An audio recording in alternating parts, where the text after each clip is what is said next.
नमस्कार, मी दीपक राऊत तुमचे स्वागत करतो आजच्या शेअर मार्केट अपडेटमध्ये। आज मार्केटनं पॉझिटिव्ह सुरुवात केली।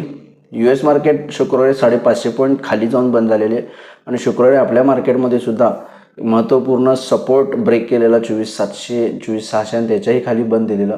पण इमिनंट बेसिसला 24,450-500 सपोर्ट होता। पण ज्या पद्धतीनं ग्लोबल मार्केट्समध्ये शुक्रवारी पडझड झालेली त्या अनुषंगाने एक अपेक्षित गॅपडाऊन ओपनिंग होतं, एक ब्रेकडाऊन दिसत होता US मार्केट पडल्यानंतर। पण आपण पॉझिटिव्ह ओपनिंग दिलं, कारण थोडंसं मार्केटला ही अपेक्षा आहे ग्लोबल मार्केट्सला की कदाचित ज्या पद्धतीने USचा डेटा खराब आला आहे आणि ज्यामुळं US मार्केट्स पडलेत, तर तो खराब डेटा अमेरिकेमध्ये व्याजदर कमी करण्यासाठी उपयुक्त ठरू शकतो आणि येणाऱ्या नजीकच्या कालावधीत मे बी सप्टेंबरच्या मीटिंगला फेडरल रिझर्व्ह 0.25 बेसिस व्याजदर कपात करेल आणि व्याजदर कपातीकडे परत पुन्हा US फेडरल रिझर्व्ह सिरियसली बघेल आणि ह्या अनुषंगानं US मार्केट ग्लोबल मार्केटमध्ये आज थोडीशी रिलीफ रॅली बघायला मिळाली। ही रिलीफ रॅली म्हणता येईल, एक शॉर्ट टर्म बाउन्स म्हणता येईल। हा मेंटेन राहील का नाही हे आपल्याला 24,850च्या वरती निफ्टीने क्लोज दिला तर लक्षात येईल। एव्हाना 25,000च्या वरती गेला तर मग सध्याच्या बेसिसला एक रिलीफ रॅली आपणाला किंवा रिलीफ बाउन्स म्हणता येईल लोअर लेवलवरून बघायला मिळाला आहे, जो एक चांगला आहे। आज एंटायर दिवसभर निफ्टी पॉझिटिव्ह टेरिटरीमध्ये राहिला। बँक निफ्टीमध्ये मात्र थोडासा फ्लॅट कारोबार झाला। बँक निफ्टी एकदम मायनर जे आहे ते 1-2 पॉईंट पॉझिटिव्हमध्ये बंद झाले आणि दिवसभरसुद्धा Bank Nifty 20-50 point plus minus या रेंजमध्येच मॅक्झिमम मायनस या रेंजमध्ये ट्रेड करत राहिले। पण ओव्हरऑल एक रिलीफ बाउन्स बघायला मिळते आज ग्लोबल मार्केट्सलाही, परिणामी आपल्याही मार्केट्सला। त्यामुळं तसा सेटअप वीकच आहे। उद्याच्या सेशनसाठी जर ट्रेड करायचं झालं सेटअप वीकच आहे, कारण जोपर्यंत 24,850च्या खाली निफ्टी बंद आहे तोपर्यंत थोडंसं वीकर साईड मला वाटतं। त्यामुळे जर उद्या निफ्टी 24,700च्या खाली आला परत तर 24,600 परत पुन्हा पडझड होऊ शकते। 24,450-500 एक स्ट्रॉंग सपोर्ट आहेत। 24,700च्या खाली थोडी डाऊनसाईड ओपन होते, पण जर 24,700च्या वर मेंटेन राहिलं तर 24,800-850 पर्यंत निफ्टी जाण्याचे चान्सेस आहेत हायर लेवलला।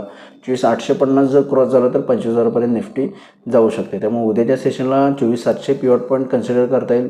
अबाव 24,700च्या 24,800-850 फर्स्ट रेजिस्टन्स, 24,850च्या वरती 25,000 पर्यंत जाऊ शकतं। लोअर लेवलला 24,600 फर्स्ट सपोर्ट आहे आणि त्यानंतर 24,450-500 एक स्ट्रॉंग सपोर्ट झोन आहे, तिथं पण कदाचित खाली येऊ शकतं। या रेंजनुसार थोडी ब्रॉडर रेंज आहे आणि तेवढे धरून चालायला पाहिजे, कारण थोडंसं मार्केटमध्ये व्हॉलॅटिलिटी वाढली, त्यामुळे त्या हिशोबानं आपण या रेंजमध्ये उद्या ट्रेड करू शकता। बँक निफ्टी 55,500 इमिजिएट बेसिसला सपोर्ट आहे। जोपर्यंत 55,500च्या वरती आहे 56,000 पर्यंत बँक निफ्टीमध्ये बाउन्स येण्याची दाट शक्यता आहे।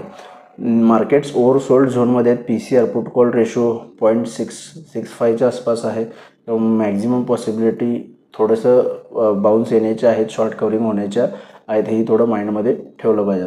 बँक निफ्टीसाठी 55,500च्या खाली आला तर 55,300पर्यंत येईल। 55,500च्या वर आहे तोपर्यंत 56,000 पर्यंत जाऊ शकतं। या अनुषंगाने तुम्ही उद्या निफ्टी बँक निफ्टीमध्ये या लेवल्सनुसार ट्रेड करू शकता। आज ॲडव्हान्स डिक्लाइन्समध्ये NSEमध्ये फार काय मिक्स शो आहे। 1,640 शेअर्स वाढले, त्याबद्दल 1,080 शेअर्स पडलेत। निफ्टीमध्ये मात्र आज चांगले 43 शेअर्स वाढलेत आणि त्याच्यामागं 7 शेअर्स पडलेत। एवढा सेक्टर इंडिसायजेसमध्ये सुद्धा FMCG सेक्टर एकदम मायनर 10-20 पॉईंट मायनसमध्ये बंद आहे, पण बाकी अदर सेक्टर्सला चांगली रॅली आहे। IT बऱ्याच दिवसांनी एक रिलीफ रॅली आली। IT थोडंसं प्रॉफिट बुकिंग शॉर्ट साईडचं झाले म्हणता येईल, त्यामुळे थोडं IT रिलीफ रॅली जवळपास 1.5-2% पॉझिटिव्ह आहे IT। त्याच्या पाठोपाठ मेटल 2% पॉझिटिव्ह आहे। ऑटो, रियालिटी हे सगळे सेक्टर्स पॉझिटिव्ह आहेत। मिड कॅप स्मॉल कॅपसुद्धा 1 ते 2% सेक्टर्स हे पॉझिटिव्ह आहेत। बाकी बँक निफ्टी असेल, FMCG असेल, मायनर फ्लॅटमध्ये क्लोजिंग आहे।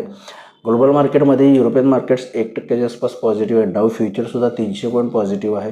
जसं मगाशी म्हटलं की डेटा जो वीक आला आहे त्याच्याकडे मार्केट पॉझिटिव्ह बघते की कदाचित व्याजदर कपात होऊ शकते सप्टेंबर मीटिंगला US फेडरल रिझर्व्हमध्ये, आणि त्यामुळे थोडंसं मार्केटला आज रिलीफ रॅली आली। आणि मला वाटतं जर निफ्टी 24,700च्या वरती मेंटेन राहिला तर 24,800-850 पर्यंत निफ्टी आणि एव्हाना 25,000 पर्यंत जाण्याचा प्रयत्न करू शकतं उद्या परवाच्या दिवसांमध्ये। तर बघूया मार्केट्स या सगळ्या ग्लोबल क्यूजला घेऊन कशा पद्धतीनं बिहेव होते। माझा व्हिडिओ ऐकला त्याबद्दल धन्यवाद। माझा व्हिडिओ लाईक करा, शेअर करा, माझ्या चॅनल सबस्क्राईब करून डेली अपडेटसाठी बेल आयकॉनला क्लिक करा।